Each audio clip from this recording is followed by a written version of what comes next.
First Class Productions.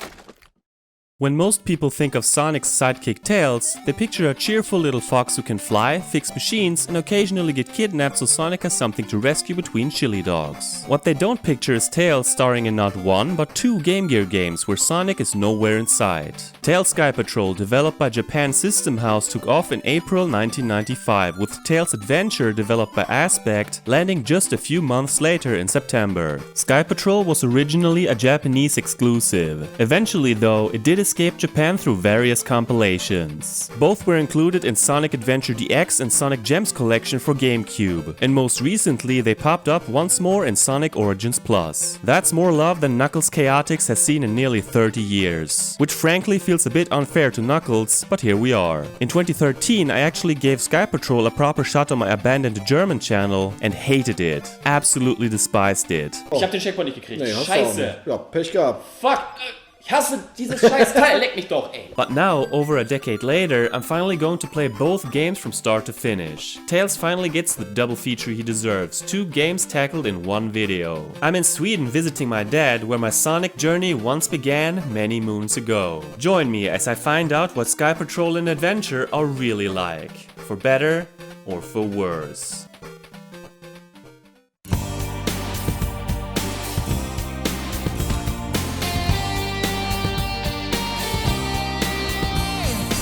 GFrom, the gamer, the legend, he's come to show you the way in this world of games.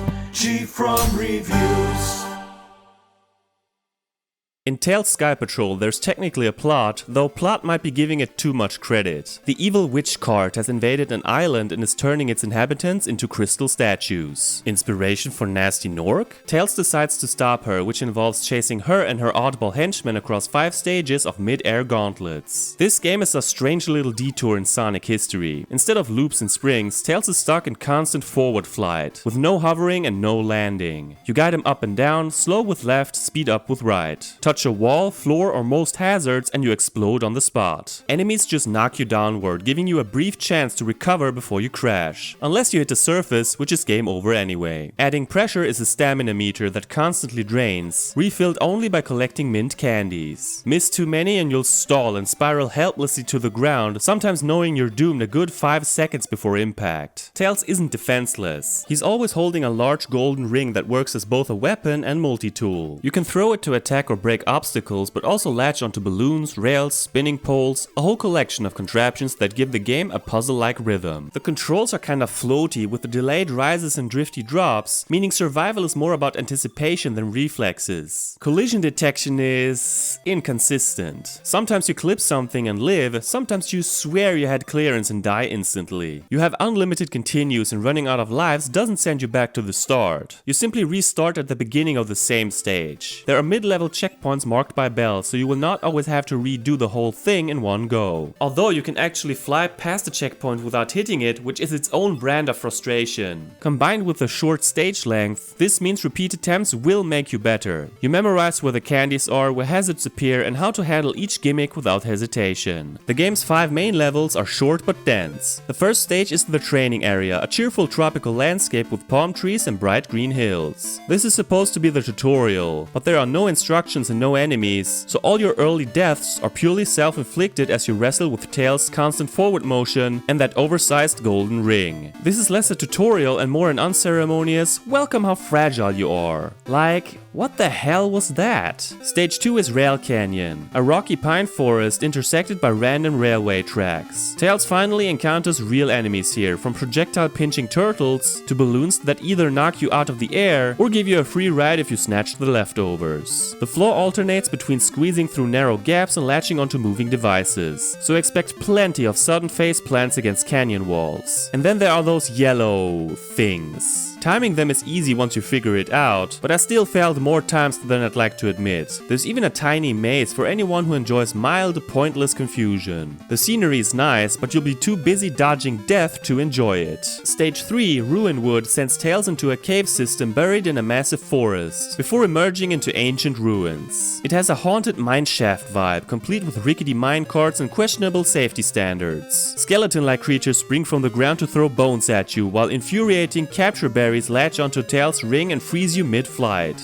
Not these things again. A turbo button would be a blessing here. The stage alternates between claustrophobic underground corridors and open stretches that give you just enough breathing room to think you're safe before pelting you with more projectiles. It's atmospheric, sure, but it's also where extra lives go to die. Stage 4 is Metal Island, which despite the name is not an island at all but a scatter of airborne fortresses and weapon platforms. You weave between spinning propellers and mechanical hazards, while fixed cannons blast across your path, and bird-like enemies swoop in from off-screen just to smack you before leaving. Strangely, I beat this one faster than the previous two, but it's still a busy, frustrating mess. The bright cyan sky is gorgeous, though you'll probably only notice it after plummeting through it after another cheap hit. The final stage, Dark Castle, is Witchcart's gloomy fortress and the absolute peak of the game's cheapness. Floating cannons and yes, robot octopi tossing giant beach balls at your face for reasons best left unexplained. Then there are those damn brown orbs again, worse than ever here, and now officially my mortal enemies. Let's not forget this precision drop with the falling weight, which feels like a science project in frustration. This stage is a tense gauntlet of trial and error, a final exam that seems more interested in catching you off guard than giving you a fair challenge. I can't put into words how much I hate it. It's cheaper than the other stages by a mile. The bosses in Tails Skypatrol are a strange parade of villains who look like they wandered in from a rejected Disney game. Which makes sense considering the project may have started life as a Disney licensed title before Tails was ever involved. The designs were simply carried over and altered just enough to fit into a Sonic spin-off. You can still see the Disney DNA in them. The first boss, Hucko Wolf, is basically the big bad wolf on a flying yellow motorbike. He grins, giggles and tosses floating mines onto your path, while you try to not scrape a wall. Like all bosses, he takes an absurd 20 hits to defeat, or you can grab him with your ring and slam him into the ground 4 times if that sounds more satisfying. Next is Bearanger, a burly bear who is essentially Pete in a bear suit. In fact, early versions of the game literally had Pete in this role. He rides a giant bullet and throws clusters of mini-bombs at you with all the enthusiasm of a cartoon demolition expert. The fight is nearly identical to Hucko Wolf's. Cariotta comes third and brings the most what am I even playing moment of the bunch. She's a wide-eyed rabbit who zips around in a flying carrot-shaped rocket. Her attacks include homing carrot missiles and kisses that stun you on contact? Is this even consensual? The final opponent is Witchcart herself, an old crone who could easily pass for Miserabelle from Castle of Illusion. She rides around in a minecart and hurls miniature bombs. The cramped tunnel where the fight takes place makes it even harder. Defeating her sends her flying out of her vehicle in a fittingly cartoonish exit. In the context of the game, these bosses feel completely disconnected from the Sonic universe, yet oddly charming in their absurdity. The novelty of fighting what looks like Mickey's enemies wears off as the fights become more of a chore than a climax. They are quirky obstacles on the way to the credits. Amusing in how out of place they are, but ultimately they remind you that in Tails Skypatrol the real challenge was never the bosses. It was surviving the game's design in the first place. And with that, we finally let Tails Skypatrol drift into the sunset, preferably into a volcano. But our journey with Tails isn't over yet. Just a few months after flapping his way through Witchcart's obstacle course, our twin-tailed friend returned in a completely different kind of game. Gone was the constant forward flight, the candy collecting, and the Disney villains. Instead, Tails' Adventure, or Tails' Adventures, slows things down, trades speed for exploration, and puts the focus on gadgets, backtracking, and methodical progression. It's still on the Game Gear, still starring Tails without Sonic in sight, but this time he actually gets to touch the ground. Let's see if slowing things down was the right call. Tails' Adventure opens with the rarest thing in the Sonic universe: peace and quiet. Tails is enjoying some downtime on Cocoa Island, sometime before the events of Sonic 2. Then the Battle Cuckoo Empire shows up. They are an army of militarized birds led by the ominously named Great Battle Cuckoo the 16th, which sounds impressive until you remember he's basically a chicken in a cape. Their mission? Mine the island for Chaos Emeralds and presumably rule the world. Depending on which manual you read, Tails either lives on Cocoa Island already or just happened to wander there. But either way, a Flicky flies in to warn him and suddenly he's on a one-fox counteroffensive. This is not Sonic speed. This is the anti-Sonic. Tails walks everywhere at a leisurely pace, which feels strange at first, but works once you realize the game is not about reflexes. It's about methodical exploration. Also, he has a flight meter again. As you progress, you find gadgets. Lots of gadgets. 26 in total, ranging from the obvious like remote bombs, hammer and speed shoes, to the oddly specific like the remote control robot. Some open new paths, others are just situational gimmicks, but many of them are required somewhere. Here's the catch. Tails can only carry 4 items at a time. You choose them at his house before heading out, and you cannot change them mid-level. Pick wrong and you can run into a dead end. The game will let you explore right up to the point where you realize you have to leave, restock, and replay everything you just did. Without a guide, you'll never know for sure which items you'll need in a new area, so expect a lot of trial and error and backtracking. Health works differently too. Rings are not the usual one-hit insurance. They are your health bar. You start with 10, and taking a hit knocks a few off. Lose them all and you're done. Chaos Emeralds boost your max rings up to a ridiculous 99, making you nearly indestructible. This system actually gives Tails more survivability than most Game Gear Sonic games. Poloi Forest is your introduction to Tails Adventure, and in true Game Gear fashion, it politely welcomes you with a relaxing, burning forest theme. This is where you learn that Tails' only weapon at the start is a bomb with a throwing arc of a wet sock. The stage is straightforward if you just follow the main path, but the real game here is exploration. There are side routes with hidden items that you cannot reach yet because you don't have the right gadgets, which means you'll be coming back. The first trip through is all about grabbing the red Chaos Emerald, increasing your ring capacity to 20, and the remote robot, which lets you control a tiny mechanical Tails to slip through tight spaces and hit switches. You even use it here to pick up the speed boots, which will make backtracking a little less painful in the future. And a radio, or radio, which lets you change the music.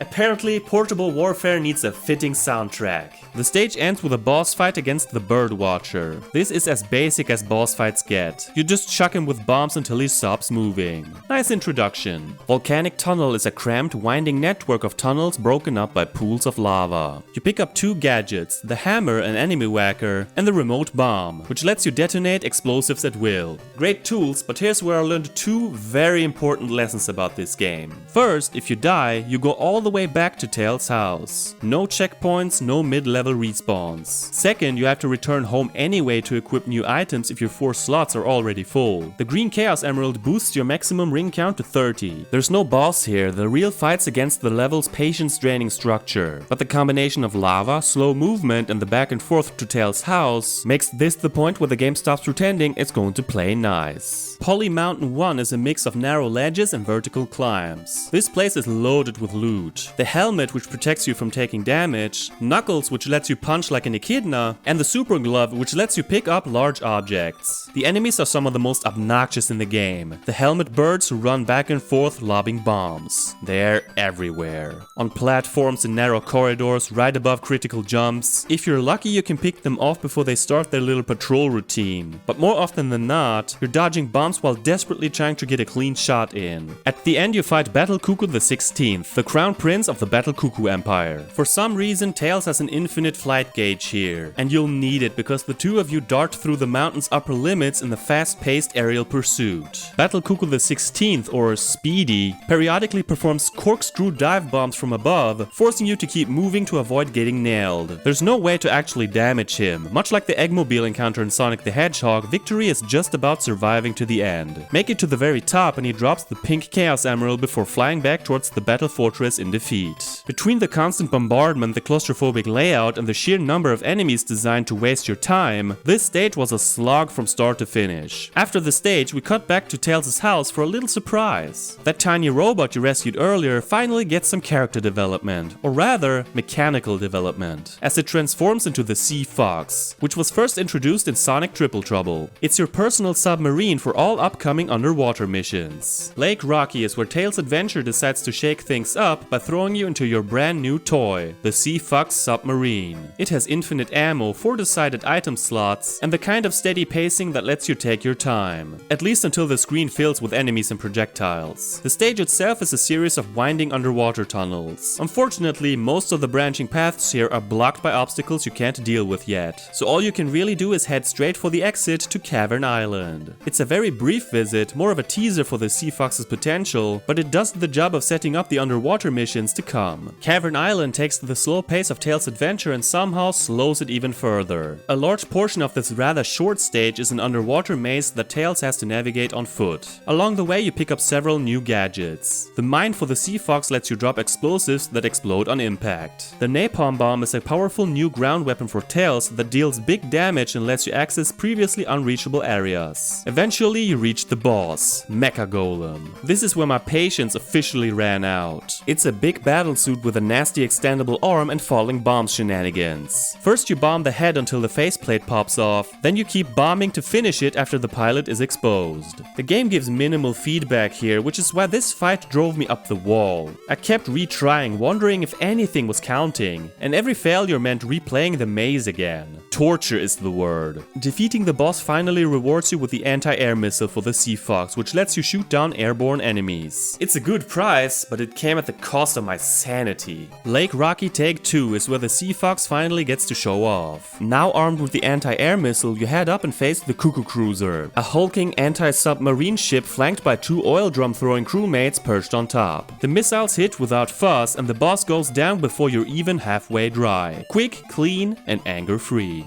Green Island sounds like it should be a peaceful vacation spot, but in Tails' adventure, it's basically a giant insect nest with a spike problem. The napalm bomb gets a real workout here, since the game loves blocking your path with thick patches of grass that only burn away when you hit them with firepower. Unfortunately, it's not just the scenery trying to stop you. Bees parole the skies, and once they're on you, they're relentless. You can take out their hives to stop the swarm, but let's be real, the damage is already done. That is a lot of bees. Spikes are everywhere, and yes, the stage has wind mechanics. Navigation becomes a fight against invisible hands constantly pushing you around, which makes enemy placement even more irritating. The reward for pushing through are decent. You pick up extra speed for the Sea Fox, which lets it jump higher, something the name doesn't exactly hint at. They could have called it high jump or literally anything that actually describes what it does. You also get the night vision goggles for Tails to handle dark areas, and the white Chaos Emerald, which bumps your total ring capacity up to 50. I didn't enjoy Green Island. The wind gimmick and awkward enemy placement make it feel like the game is actively trying to annoy you at every step.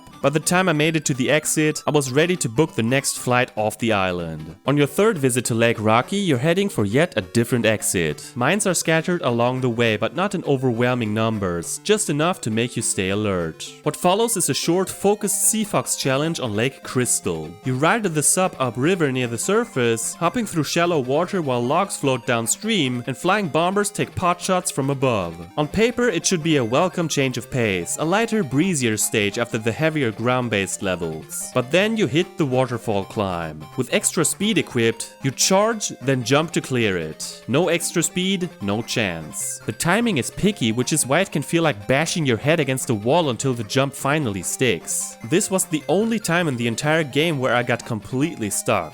I could not get up the waterfall even with extra speed, it just wouldn't work until suddenly it did. I had no idea what I did differently, and at that point, I didn't care. It was relief first, progress second. Clear the first big fall, repeat a lighter version, and you pop out on the path to the exit. Poly Mountain 2 drops you into a pitch black cave lit mostly by torches. You can barely see where you're going unless you equip night vision, which of course I didn't have on me. Once you're actually prepared, the stage turns into a scavenger hunt. The item radar sits below a rickety platform over lava. Deeper in, 2 remote robot detours hide the real prizes. First is Fang, a little helper that makes defeated enemies drop a ring. Then the large bomb, which can break through the tougher walls your regular explosives can't touch. For a change, I actually kinda like this one. It's a dark, hot, and slightly fiddly stage, but the pacing feels fair. Now it's time for some mild backtracking. First stop is Poly Mountain 1. This time we're not here to climb or fight, just to snag an upgrade for the Sea Fox. Tucked away is the rocket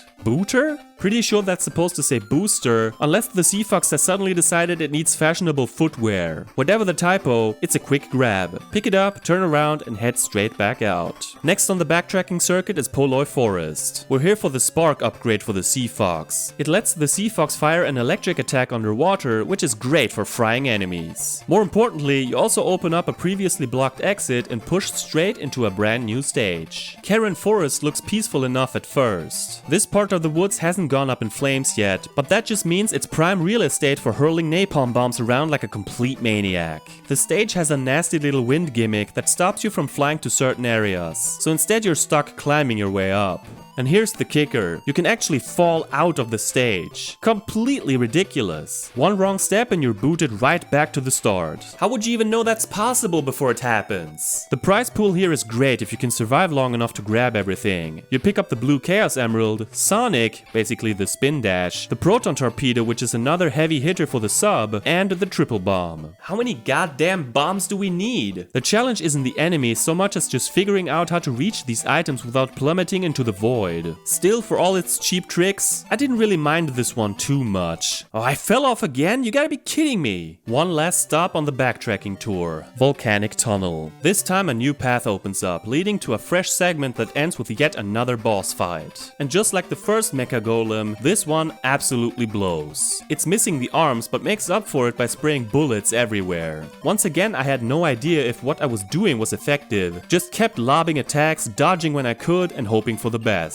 Somehow, after many tries, persistence paid off, and the fight coughed up the extra armor for the Sea Fox. At least the reward's good, even if the road to it is pure aggravation. Lake Rocky gets one last visit, this time aiming for its 4th exit. With the extra armor equipped, the Sea Fox is practically indestructible, which turns the whole trip into a relaxing cruise compared to earlier runs. The only hiccup was me spending way too long wondering why I couldn't get past a certain metal thingy, before finally realizing I could just blow it up. After that, smooth sailing. Coco Island marks the proper start of the finale, and it's a puzzle-heavy infiltration where the remote robot really earns its paycheck. The stage is packed with tiny crawl spaces, conveyor belts, and energy barriers you shut down by hitting buttons, making it feel less like a platformer and more like threading a maze while your gadgets do all the hard work. The maze can be a bit irritating thanks to one-way panels that have to be crossed carefully, because once you pass them, there's no turning back. Your big prize here is the yellow Chaos Emerald, the last one of the set, which bumps your ring capacity up to the maximum of 99. You also grab the optional teleport device, a handy panic button that instantly warps you back to Tails' house. The boss, Dr. Fukurokov, isn't a straight fight but a puzzle encounter. You guide the remote robot through passages, then drop a heavy object on him from above to finish the job. Super easy. Beating him triggers the big reveal. The island rises out of the sea to show it was hiding the battle fortress all along, and you're immediately set on course for the closing stages. Battle Fortress Part 1 only opens up if you've picked up the rocket booster, which lets the Sea Fox take to the skies. At that point, it's basically the Sky Fox. The stage is split into 2 very short auto-scrolling shooter sections where the goal is simple. Point forward and blast anything that moves. Just pure shoot 'em up action as you carve your way through enemy craft and turrets. It's over in about 2 minutes, but a fun little power trip before the game gets serious again.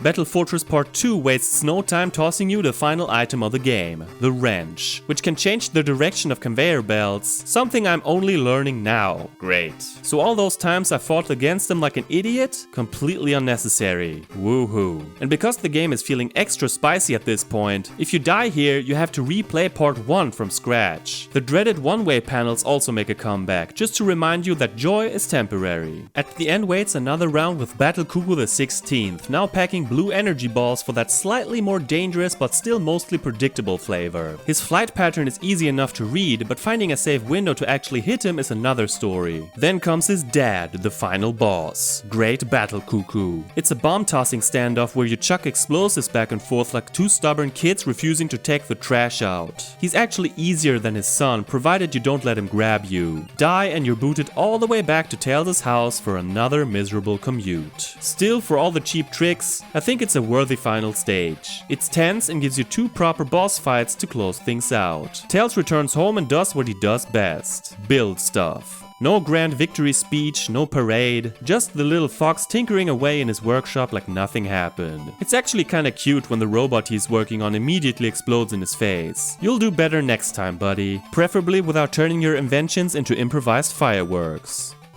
So that's both of Tails' solo Game Gear adventures laid out, one level at a time. But before we wrap things up, it's worth taking a step back from the gameplay. Let's look at how these two actually present themselves. Because for all their differences in pacing and design, their visuals and audio paint a pretty interesting picture of Tails' brief career as a solo act. Visually, both games make solid use of the Game Gear's limitations, but in very different ways. Tails' Skypatrol is bright and colorful, with clean backgrounds and a cartoony style that makes the game look far more cheerful than it plays. Tails' sprite is expressive, his flying animations look great, and each stage has its own distinct theme so the scenery doesn't blur together. The real showstoppers though are the bosses, with Witch Card, her wolf-like henchmen, and the rest looking like they stepped straight out of a Disney audition. Combined with the fact it borrows a lot of visual elements from other Sonic games, from level motifs to background details, the result is an oddly mismatched identity. Like Tails is guest starring in someone else's animated movie while carrying a scrapbook of Sonic stages under his arm. Tails' Adventure, on the other hand, feels tailor-made for him. It's one of the better-looking Game Gear titles, with large, detailed sprites that give both Tails and his enemies plenty of character. The environments are more varied, ranging from lush forests and rocky mountains to mechanical fortresses and underwater sections, each with its own distinct tile set. Animations are surprisingly smooth, whether Tails is running, flying, or climbing. Backgrounds are simple but well drawn, striking a good balance between detail and readability so the action never gets lost, even on the small screen. Many of the enemies have a round, goofy look that reminds me of the Eggman henchman from Darkwing Duck, which I'm sure is just a coincidence, but given Dr. Eggman's name, it's a funny one, giving the game a Saturday morning cartoon vibe that fits surprisingly well. Where Skypatrol sometimes feels like Tails wandered into someone else's world, Adventure looks and plays like it was built entirely around him. Audio is where the difference really shows. Tails' Skypatrol is high-pitched and repetitive, with tracks that loop in such short bursts you can hear them seam within seconds. There's no real change in tone from one level to the next, so it all blends into one endless chirpy jingle. The Game Gear's treble-heavy sound is already sharp on the ears, but here it feels like the music leans into that weakness rather than working around it. The sound effects make things worse. Collisions trigger a loud metallic crash. Every candy pickup sets off the same piercing chime. None of these effects sit in the mix, they all cut straight through the music. So the more you replay a stage, the faster they grate on you.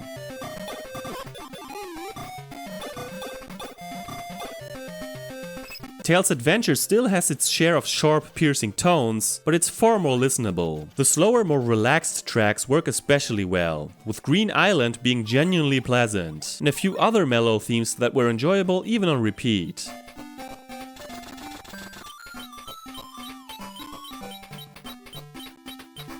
Some of the more intense tracks, like the final boss music, are short loops meant to build tension. Which they do, but if you get stuck, that same looping tension can wear you down. Even so, the soundtrack has more range than Skypatrol, with a mix of light, adventurous melodies and darker, moodier pieces that fit the slower, exploratory gameplay. It's not a bad soundtrack at all, just not really my cup of tea, but unlike Skypatrol, there were moments where I actually wanted to keep the sound on.